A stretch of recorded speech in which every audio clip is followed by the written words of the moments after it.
बताओ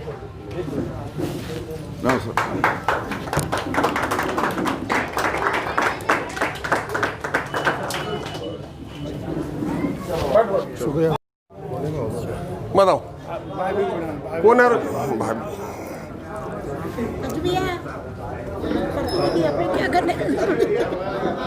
बताओ आ रहे सब इधर इधर।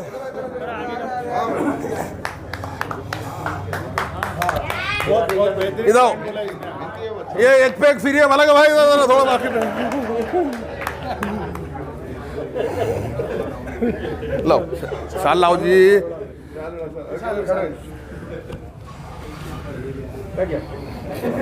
लाओ चलो कोई बात नहीं। चलो मैं अपने परवारी साहब से ये बोलना चाहता हूँ, शहर अध्यक्ष साहब से, कि अपने को कांग्रेस जो पीछे थी तो नगर सेवक के इनके कोई काम सुनते नहीं थे साहब, इसलिए जो कैसा और कॉन्फिडेंस में आ गए थे। मैं कैसा चालू गाड़ी में बैठने वाला है, पहले कांग्रेस चालू से बैठ गए, बाद में बंद हुई तो दूसरी में बैठ गए, अब दूसरी बंद हुई तो अब कांग्रेस चालू होने वाली, इसमें बैठ जाए जो साहब और खुद की बात है। तो इसलिए अपने को ग्राउंड लेवल पे उतर के काम करना पड़ेगा, गली गली मोहल्ले मोहल्ले में सबके रोड पे घूम के काम करना पड़ेगा। हम अपनी बोलिए, आप कोई देखे नहीं नवा आ गया तो उसको वोट दे दिए, उसको चुना के ला लिए, तो कैसा है, एक बार कांग्रेस गिरी, दो बार गिरी, आमदार में गिर रही, खासदार में गिर रही, तो लोग भी बेजार हो गए, उन्होंने बोला अब दूसरों को मार दो। लेकिन अब वो दूसरों को भी उन्होंने देख लिया काम आम किसका कुछ काम नहीं है। इंशाल्लाह मैं तो चैलेंज करता हूँ, वार्ड में 90% काम करा मैंने, 90%, ये वार्ड में भी वो वार्ड में भी, नहीं तो बच्चों से पूछ लो, कोई भी वार्ड घूम के देख लो।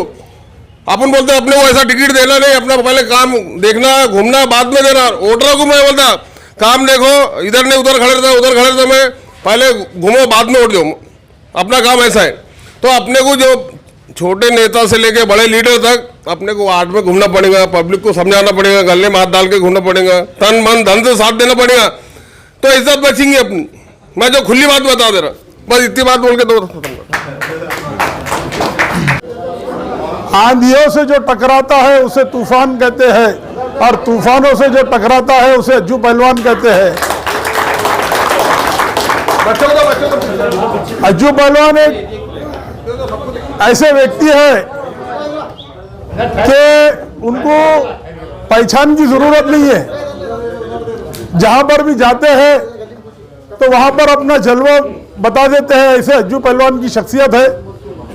और अज्जू भाई, हमने तय करे 8 दिन से हमारी मीटिंग चली थी कि हमको कांग्रेस के कारपोरेशन के इलेक्शन का नारियल फोड़ना है, तो हमने सबसे पहले बोले कि भाई अज्जू भाई के वार्ड से शुरू करेंगे, क्योंकि अज्जू भाई एक ऐसी शख्सियत है औरंगाबाद की जो सारे लोग और यूथ और सारे लोग अज्जू भाई को जानते हैं।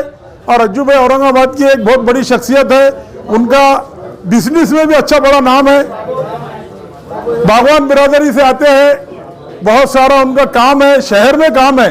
अज्जू भाई अब आपको जो है तो हम ये बारी को वार्ड में लाएंगे, लेकिन अगले बारी तुम्हारे को वार्ड से आगे की जवाबदारी देने का हमने ऐसा तय करे है, क्योंकि ये बारी तो ठीक है, हमारी सबकी ख्वाहिश है कि ये बारी में आपको नगर सेवक भेजना है, लेकिन आने वाले इलेक्शन के अंदर हम आपको शहर की बड़ी जवाबदारी देने वाले हैं।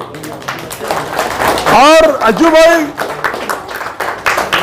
ये शब्द मैं दे रहा हूं, और अल्लाह के करम से मैं जिनके भी साथ में रहा और जिनके भी लिए कांग्रेस पार्टी ने कोशिश करी, वो बरोबर चुन के आए, आमदार बने, नगर सेवक बने, खासदार बने। तो अभी आपके पीछे पूरी पार्टी खड़ी हुई है, पूरे पार्टी के नेता आपके साथ में है। अब आपको हमको ये तय करना है कि औरंगाबाद शहर के अंदर जातिवादी पार्टियां चाहिए या सेकुलर पार्टियां चाहिए, ये तय करने के लिए हम आपके पास में आए। एक तरफ बीजेपी धर्म का नाम लेके राजनीति कर रही है, शहरों के नाम बदलने की राजनीति करती है, और हिंदू मुसलमान करके राजनीति करती है, हिंदुस्तान पाकिस्तान करके राजनीति करती है। और एक दूसरी पार्टी है कांग्रेस पार्टी, वो सारे समाज को जोड़ने की बात करती है, सारे समाज को आगे बढ़ाने का काम करती है और देश को आगे ले जाने का काम करती है। वो एक कांग्रेस पार्टी है, और उसके साथ में हमारी अघाड़ी सरकार में अभी शिवसेना भी हमारे साथ आ गई, एनसीपी हमारे साथ आ गई, समाजवादी पार्टी हमारे साथ आ गई। हमारे साथ में अच्छे लोग हमारी पार्टी में जुड़ना शुरू हो गए, अच्छे लोग आना शुरू हो गए हैं। और कारपोरेशन जो होने वाला है तो ये अभी 30 साल के बाद में बदलाव आने वाला है। एक बात समझ लो कि औरंगाबाद में जो लोग राजनीति जात और धर्म की कर रहे हैं, उनको ये नौजवान अब आने वाले दिनों में उनको अपना जगह बताने वाले हैं। क्योंकि धर्म के नाम पे वोट नहीं मिलता, वोट अगर मिलता है तो विकास के नाम पे, वोट अगर मिलता है तो डेवलपमेंट के नाम पे, वोट अगर मिलता है तो भाईचारा के नाम पे। तो अभी औरंगाबाद के अंदर हमको एक कोशिश ये करना है कि कुछ लोग टिकट देने के भी पूरे इंडिया में पैसे ले रहे और टिकट नहीं देने के भी पैसे ले रहे। मेरा इशारा आप समझ जाइए। आज यूपी में, बिहार में क्या हुआ? बिहार के अंदर आज हमारी वहां पर कांग्रेस और आरजेडी की सरकार बनने जा रही थी, लेकिन कुछ जातिवादी लोग वहां पर गए, हिंदू हिंदू करे, मुसलमान मुसलमान करे, वोटों का डिवाइडेशन करे और वहां पर एक जालिम मुख्यमंत्री को बिठा दिए जो देश को जो है तो नासूर बन गए हैं। बीजेपी आरएसएस वाले ये देश के लिए नासूर बन गए हैं। ये माइनॉरिटी नहीं, पूरे हिंदुस्तान के लोगों की जो है, पूरे हिंदुस्तान के लोगों को खत्म करना चाह रहे हैं। ये भाईचारा खत्म करना चाह रहे हैं। ये जो है तो आपस में हिंदू मुस्लिम करके पूरे देश को बर्बाद करना चाह रहे हैं। ऐसे पार्टियों को हवा देने के लिए कुछ अपने लोग उनके साथ मिल गए हैं। तो हमारे को उनसे होशियार रहना पड़ेगा और उनको उनकी जगह बदलाना पड़ेगा। इसके लिए हमने तय करे कि भाई अज्जू भाई के पास से ये प्रोग्राम का नारियल फोड़ेंगे और अज्जू भाई आपको बहुत सारा आगे भी काम करना है और आप हमारे को बताइए कि किस तरीके से आप सीनियर है, आप 2 बार नगर सेवक चुन के आए हुए हैं और आपको बहुत सारे इलेक्शनों का तजुर्बा है। तो हम आपके पास में इसके लिए आए कि आगे चल के हमारे को किस दिशा में काम करना है, क्या क्या नगर सेवक के लिए करना चाहिए, क्योंकि बूथ कमेटी कैसी बनाना है, वार्ड में किन किन लोगों को जो है तो ये जवाबदारियां देना है, कौन कांग्रेस का कार्यकर्ता है, किसको टिकट हमको देना चाहिए, कौन चुन के आ सकता है, ये आपको हमसे ज्यादा मालूम है क्योंकि आप जमीन पर रह के काम करते हैं। मैंने औरंगाबाद में जब भी अगर कोई वार्ड की बात निकली कटकट गेट की तो यार कैसा काम है, अरे यार अज्जू भाई ने 1 नंबर काम करे। ऐसा कोई काम नहीं है मेरे हिसाब से कि अज्जू भाई ने नहीं करे। जो करने का काम है वो बिल्कुल करे। ठीक है, अगर किसी वजह से फंड नहीं आया या किसी वजह से कोई काम नहीं, लेकिन मैंने जितने भी वार्ड के लोग मिले और जहां पर भी अगर नगर सेवक की बात होती थी, अरे भाई वो वार्ड में, अरे यार वो वार्ड में कुछ भी हो, अज्जू भाई का काम चल रहा, अज्जू भाई ने ये करे, अज्जू भाई ने रोड बनाया, अज्जू भाई ने फलाना करे, अज्जू भाई ने ये करे। तो बोलने का मकसद ये है कि ऐसा ही नगर सेवक हमारे को चाहिए और बाकी भी जो वार्डों में हम लड़ाएंगे तो जो काम करना चाहता है, जो खिदमत करना चाहता है लोगों की, तो उन लोगों को हमको टिकट देना है।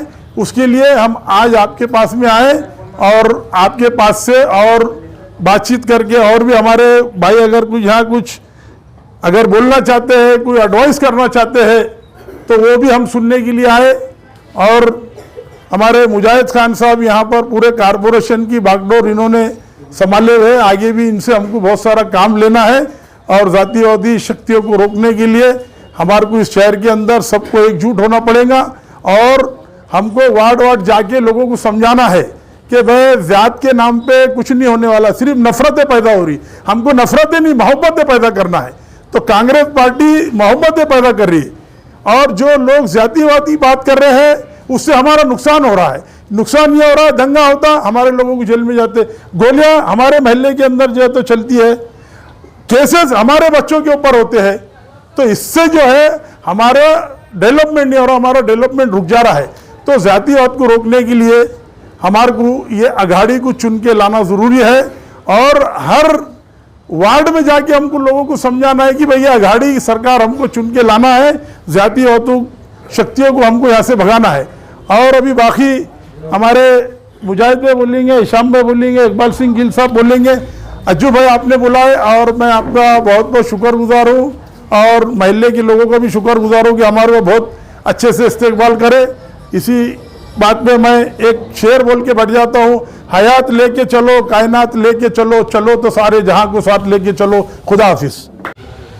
कि जिसका जो काम है वो अहले सियासत जाने, अपना पैगाम मोहब्बत है जहां तक पहुंचे।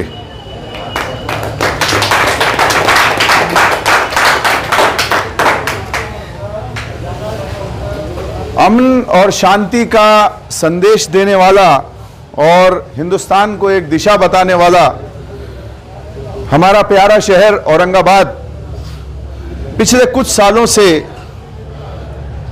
जातिवाद की भेंट चढ़ गया। जिस शहर को दुनिया जानती थी कि यह शहर ज़करिया साहब की सपनों का शहर है, जिसको उन्होंने पूरे एशिया में फास्टेस्ट डेवलपिंग शहर के तौर पे पहुंचाया, उसको सूची में लाया, उस शहर को कुछ लोगों ने पिछड़े और जातिवादी राजनीति के अंदर दबा दिया। हमारे युवाओं के पास रोजगार के मसाइल हैं, बच्चों के पास आज काम नहीं है, शिक्षा के अवसर कम होते जा रहे हैं। एक बेसिक बात की तरफ मैं आप लोगों का सबका ध्यान ले जाना चाहूँगा कि रोज़गार नहीं होने की वजह से हमारे इलाक़ों में हम देख रहे हैं कि नशा की जो लत है नशे की, वो बढ़ती जा रही है, और ये माँ बाप के लिए और घर वालों के लिए एक बहुत गंभीर समस्या है। कांग्रेस पार्टी के तौर पर जो हम आपके सामने यहाँ बात रखने आए हैं कि हम किसी हिंदू, मुसलमान, सिख ऐसी कोई बात हम नहीं करते। हमारा एक ही लक्ष्य है, वो है जो भी यहाँ रहने वाले सारे धर्म के लोग हैं उनका आपस में भाईचारा हो, हर मोहल्ले, हर एरिया में, हर घर में विकास पहुँचे, लोगों की ज़िंदगियों में खुशहाली आए। क्योंकि अगर शहर में कहीं तनाव होता है तो हर माँ परेशान होती है कि मेरा बच्चा या मेरा शौहर वापस घर सही सलामत आएगा या नहीं। अगर उस घर का मर्द कहीं बाहर हो तो वो अपने घर की महिलाओं के लिए परेशान होता है। पिछले कुछ सालों से ऐसा कुछ माहौल शहर में बना दिया गया। जैसा मुजाहिद साहब ने अपनी स्पीच में बताया, उसी तरीके से एक बात मैं और बताना चाहूँगा कि पिछले कुछ सालों से गोदी मीडिया नाम की एक कंसेप्ट जो है, कंसेप्ट डेवलप हो चुका है, वो जो हम सब जानते हैं। आज की गोदी मीडिया हम लोग अक्सर अपनी बातों में इसका जिक्र करते हैं। जब मीडिया अगर किसी एक पार्टी की है और उस पार्टी के खिलाफ सारे लोग लड़ रहे हैं, तो वो मीडिया किसी एक पार्टी को या किसी एक पार्टी के नेता को इतना समय कैसे दिखा सकती है अगर वो जिस मालिक के वो गुलाम है, वो मालिक क्या वो दुश्मन है। आप देखिए कि सेक्युलर पार्टी के नेताओं को 1 मिनट या आधा मिनट से ज्यादा स्पेस नहीं मिलती, लेकिन एक जातिवादी पक्ष का कोई नेता एक स्टेटमेंट देता है, मीडिया उसके ऊपर 2-2 घंटे डिबेट करवाती है। तो ये सोचने की जरूरत है कि अगर मेरे लिए ये कोई काम कर रहा है तो वो मेरे दुश्मन को क्यों दिखाएगा, अगर पैसा मैं दे रहा हूं तो। ऐसा नहीं हो सकता कि मेरे दुश्मन के लिए मेरा ही कोई एजेंसी काम करे। बिहार में बहुत अफसोस की बात है कि एक सेकुलर सरकार बनते बनते रह गई। हैदराबाद में भी जिस बीजेपी को खत्म करने के लिए कुछ लोग निकले थे, वो आज ये बताएं कि हैदराबाद में बीजेपी खत्म हुई या बढ़ी, फायदा किसका हुआ। एक सेकुलर जमात कही जाने वाली टीआरएस वो कम हो गई। दूसरा, जिसको सेकुलर जमात बताया जाता था आरजेडी, अपने हमारे जो अभी बिहार में सरकार बनी है जेडीयू, उसकी सीटें कम हो गई। बीजेपी की सीटें हर जगह बढ़ती जा रही हैं। भाइयों, अगर हम एक इलाके में कहीं कोई गलत बात कहेंगे या ऐसी कोई बात कहेंगे कि दूसरे इलाकों में उसका गलत इफेक्ट जाए, तो स्वाभाविक सी बात है कि जहां मेजॉरिटी वोट है वो ऐसी जातिवादी पार्टियों के खिलाफ, मतलब उनके फेवर में इकट्ठा हो जाता है। वो चाहिए थी मुल्कत, वो पाकिस्तान चले गए, लेकिन जो हमारे पूर्वज थे वो हिंदुस्तान में रहे। एक फॉर्मूले के साथ गांधी जी की नेतृत्व को मानते हुए कांग्रेस पार्टी के झंडे के तले हम सब आए और हमने एक फैसला किया कि नहीं, इस देश के अंदर हिंदू मुसलमान हम सब एक साथ रहेंगे। सेक्युलरिज्म की जो बात होगी, गंगा जमनी तहजीब की बात होगी। आज इस प्लेटफॉर्म पे अगर आप देखें तो अनिल मालोदे भी हैं, राजू देहाड़े भी हैं, इकबाल सिंह गिल भी हैं, लेकिन ऐसा गुलदस्ता इस देश के अंदर जहां हिंदू मुसलमान सारे हों, उसको तोड़ने की कोशिश की जा रही है। हमारी असली ताकत इस देश के अंदर हमारा इत्तेहाद है। हमको एक साथ आना चाहिए, गंगा जमनी तहजीब को बढ़ावा देना चाहिए, जब ही हमारे शहर में और हमारे मोहल्लों में विकास आएगा। आज कांग्रेस पार्टी जिस मुद्दों पे आपके सामने आ रही है वो है विकास के। हम कोई जातिवाद की बात नहीं करेंगे, हम कोई किसी धर्म की बात नहीं करेंगे। हमारा मानना है कि हर वार्ड, हर शहर, हर समाज के अंदर विकास पहुंचना चाहिए। ऐसा नहीं है कि किसी एक समाज के लोग सारे एकदम अमीर हो गए और बाकी सारे गरीब हो गए। हर समाज में इस वक्त भी विकास करने की और एजुकेशन और रोजगार पहुंचने की जरूरत है।